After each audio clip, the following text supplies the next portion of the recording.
So we've got, as you can see, offensive coordinator Kasey Dunn here with us. Coach, if you can maybe start us off with an opening statement, just some comments on and taking it wherever really that you want to take it, and then we'll open up to questions from there. Well, everything's pretty good. I mean, we're back at it, and we've got direction, and we feel good about, getting back into the season. And I'm going to pull this thing down. It's a pain in the ass. But, we feel good about where we are as far as getting back into the season, and it's nice, For a stretch there, we just had no direction. We really didn't know if the season was going to happen or not. Now that we do, it's got, it's taken on a whole nother light. So, we're out there, we're working, we're back to work, and it feels good. A little bit of normalcy for the first time. I'm driving out of here the other day, and all the kids are out running around campus and everything, and it was just good to see. In fact, I was so shocked by it that I actually called my wife for a minute and said, hey, it feels like college again. And, so it's just nice. I mean, this is what you sign up for. So now we have a chance to do it, and we're having fun out there. So. Thanks. The first question is going to come from Scott Wright of the Oklahoman. Go ahead, Scott. Hey, Kasey. Mike mentioned the lack of direction and how things changed once you knew the season was going to be going. Was there a visible change in the players at that point once things changed? Oh, there's no question. We take the field with more energy, more excitement. It's a whole lot different when you're lining up out there and you know that you've got a game coming your way in just a few weeks, so a couple of weeks. It was hard before that. You didn't know what was going to happen. You feel like you're out there at the range with no golf tournament coming up, so it was one of those things. And so as soon as we found out that game was on, the players were on too. The light certainly turned on for us when we flipped the switch and we got after it. So there isn't any question about, our character, our demeanor, our attitude, our energy, everything changed once it came out that we had a season on. Tulsa was coming. I know you've talked a little bit about the one position battle that you've got going, but you got other guys competing for backup spots at receiver. Did those battles intensify a little bit as well? They did, but right now the one that I've got going is that X position. We need a guy out there that's going to, obviously be the other side from Ty, and we've got some good players over there, so it's fun to watch those guys get after it. We've had some injuries up and down, so it's, at that position, so it's kind of day to day who's out there. But for the most part, it's been good to see the competition. Ty's looking good. I mean, it's nice to have him out running around, and as you know, Dylan and Landon are certainly good players. So we're in good shape there, and just excited, like I said, to see who's going to step forward and grab that X spot. Thanks, Kasey. You bet. Our next question comes from Chris Becker of the Ocali. Go ahead, Chris. Hey, Kasey. With the ESPN crew following you guys around, what's that been like? And, what have you thought about them following the program for this season? I think it's good. It reminds me of how it was in 2011. We had a great football team at that time. And at first it's a little bit distracting, but, you get to talk to the guys for a little bit, and then all of a sudden you forget that they're even there. And it's weird. They tell us that in the beginning, at first you're going to see us everywhere. You're going to feel us, and we're going to be right behind you all the time. And it's true. And you're always looking around and kind of second guessing what you're saying. Am I using the right language or not? But after a while, it just kind of fades out, and they just become part of the team, so to speak. And so what you see is, I'm sure as the show goes, is what you get. It's not dressed up, and, we're not sugarcoating anything. So, I suppose it's fun. And like I was saying earlier, I don't even notice them anymore that they're out there. Awesome. Thank you, Kasey. Yes, sir. Next question comes from TJ Eckert from KTUL in Tulsa. Go ahead, TJ. Hey, Coach, what's it like being a first-year offensive coordinator in the middle of a pandemic? Yeah, that's a good one. It's definitely challenging. I wish I had more time through spring ball. I wish I could get those, extra 12 practices back. The players need it. So do I. It's different when you're in this chair. It's different making those calls and decisions on the fly. And so we're working at it hard now, to make sure that I'm ready to go too. I mean, there's, as much as I want them to be ready, I want myself to be ready for this opportunity. So the pandemic caught up with me too. You know, so it's, like I said, it's challenging. It's just a matter of trying to get, hit that fast forward button and try and get as much done as possible over the next 2 weeks that puts you in pressure situations. For example, 2-minute or score zone or those type of things where, it's happening fast. And, that's the biggest challenge. Anybody can sit up in the box and call 1st and 10 when you're up 20. So it's not that call. It's the ones that, are sudden, and there's sudden changes, and the game's moving and playing fast. So I know long-winded answer on the pandemic and how it's affected, but, losing those 12 practices from the spring, it's a matter of trying to find a way to get them back for myself personally over the next couple of weeks. Sure.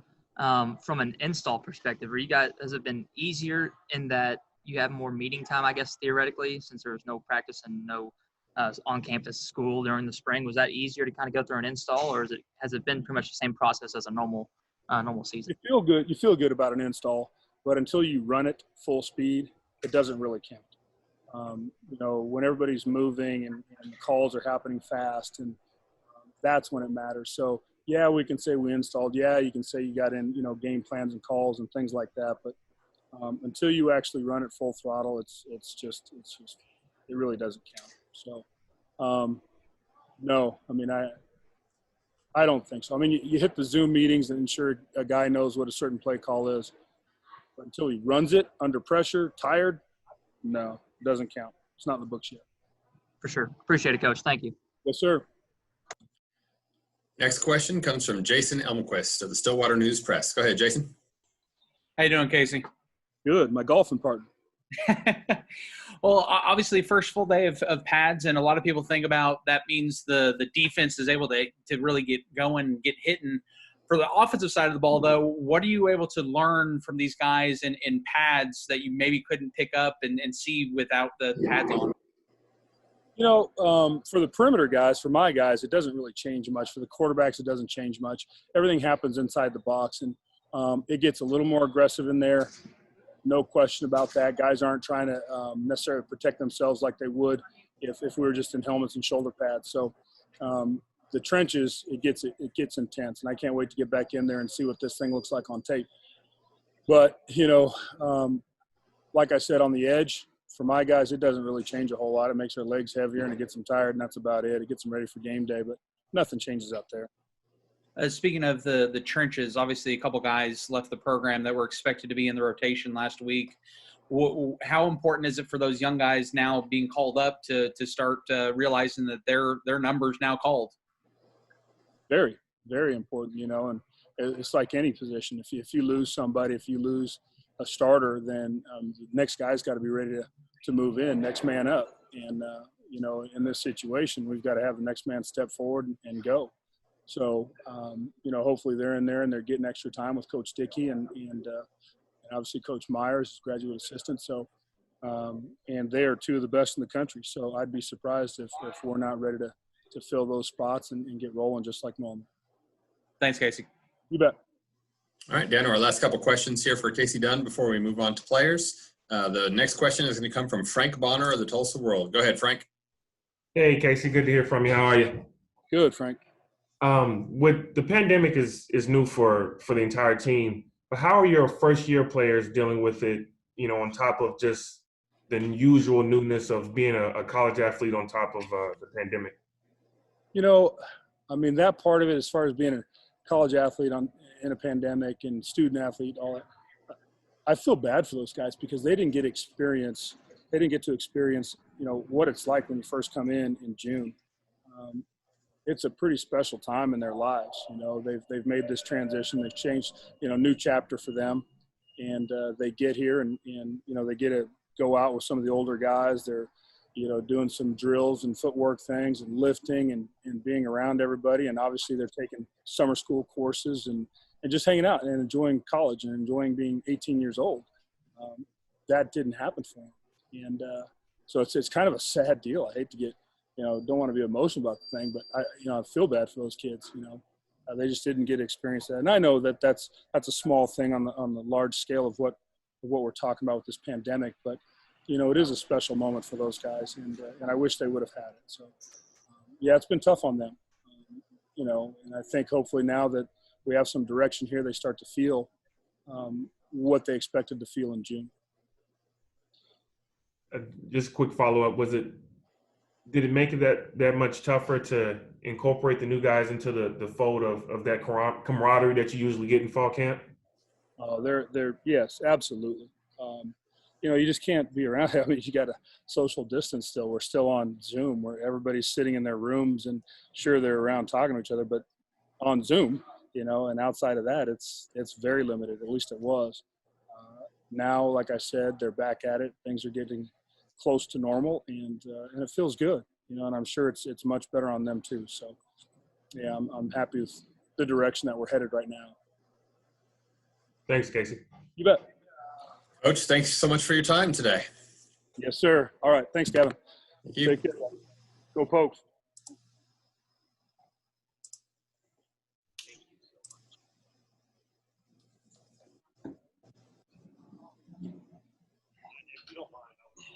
Spencer, how you doing?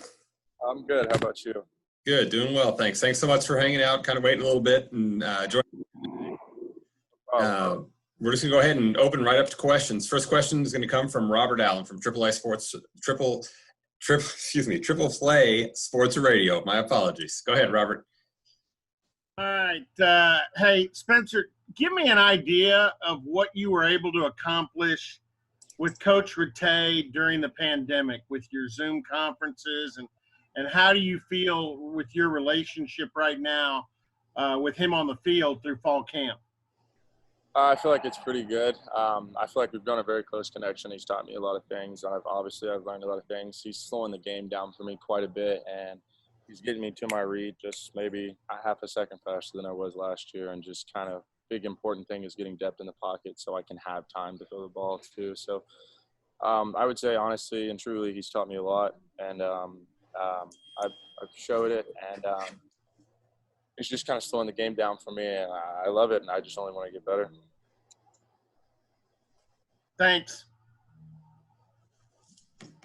Next question comes from Cody Nagel from Go Pokes. Go ahead, Cody. Hey, Spencer, how you doing? I'm good. How about you? Good. Hey, how have you kind of maintained that chemistry with your receivers, during this pandemic and, not having the spring camp? Well, like you said, it's not always about going out and throwing extra routes and stuff like that. It's about spending time with them and stuff like that too. We just watched a fight together too. Shot a little party with just each other on the teammates and watched the fight. So that was a good time. Also too, I feel like we've all got a pretty good connection. Like, I know where I'm wrong. I'll come up to them. I'll tell them like, hey, I was wrong here. I need to put the ball here or something like that. Or they'll tell me like I did this maybe a little bit slower, and kind of pretty good on like communication. So I say chemistry with my receivers is pretty good. I feel like we're all on the same page. We're all moving for the same goal. All right, thank you. All right, we've got to get the players in the cold tanks here, so we're going to kind of cut these next couple a little bit short. So maybe two more questions for you, Spencer. The next question is going to come from Chris Becker of the O'Colly. Go ahead, Chris. Hey, Spencer, what's it been like from a player's perspective, with the ESPN crew right following the team throughout this whole season and fall camp? It's kind of exciting. I've seen the trailer. I've seen the first episode, so I think it's pretty dope. I like it. I think it'll bring some attention to Oklahoma State and kind of show like how we work and what we do and how hard we work. So I think this year is going to prove how hard we work on the field. So just wait and see. Thank you, Spencer. All right, last question for Spencer will come to us from Garen Emig of the Tulsa World. Go ahead, Garen. Spencer, thanks for stopping. Good to see you again.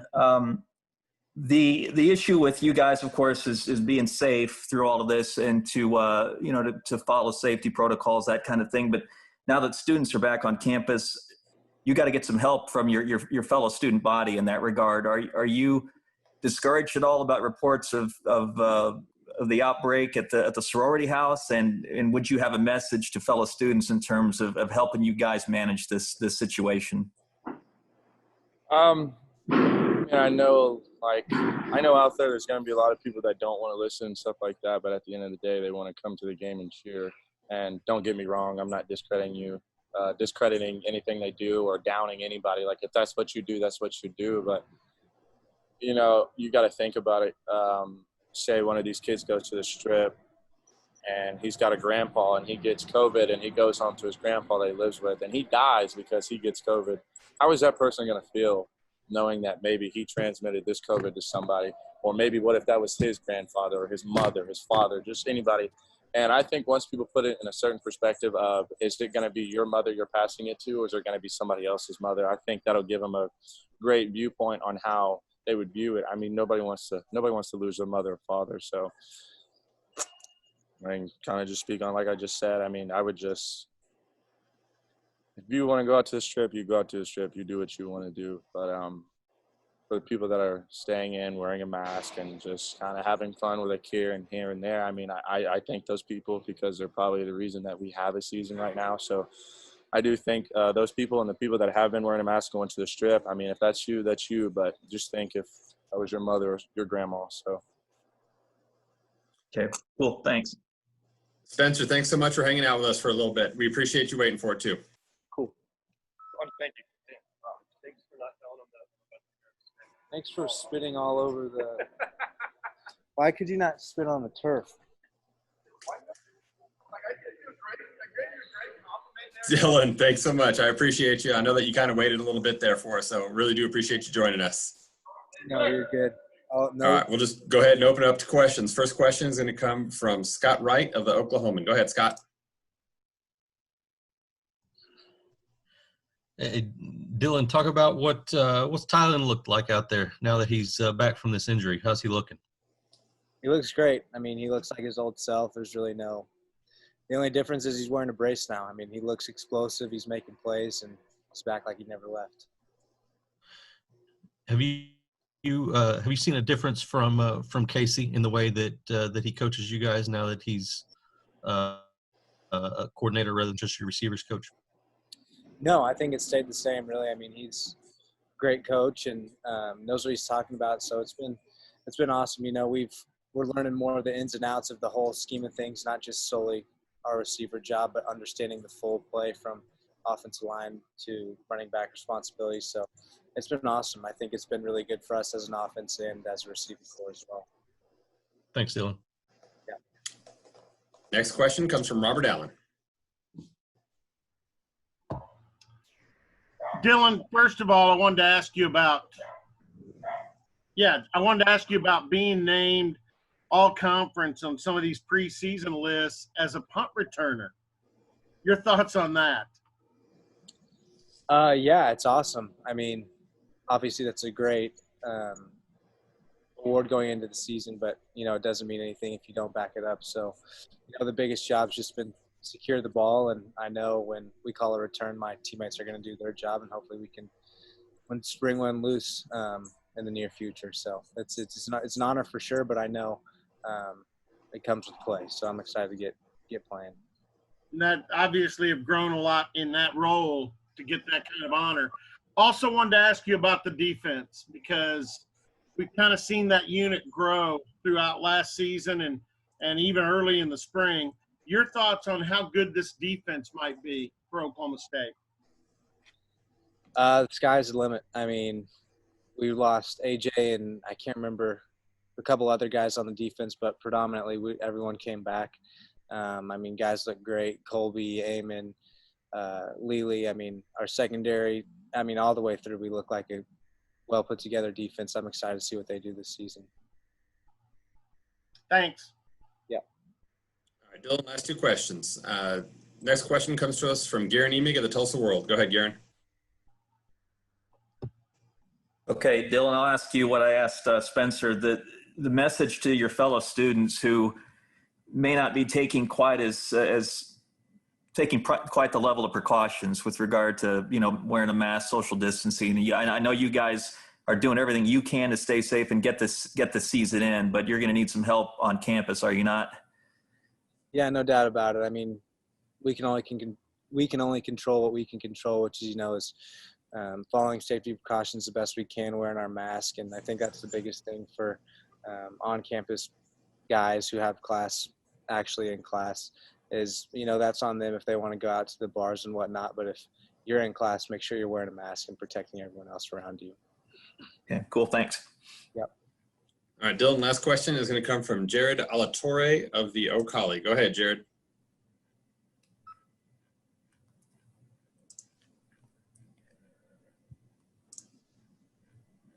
Jared, we can't hear you. Can you hear us?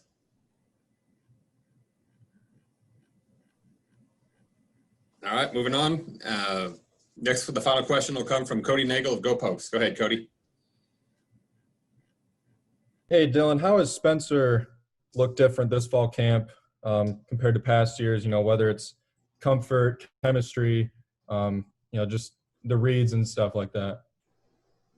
Yeah, I think he's definitely gotten more comfortable. That comes with time and experience, and Coach Rattay has done a great job with him and the other quarterbacks as well. I mean, that's part of it. The more you play, the more comfortable you will be, and that's definitely been apparent for him thus far.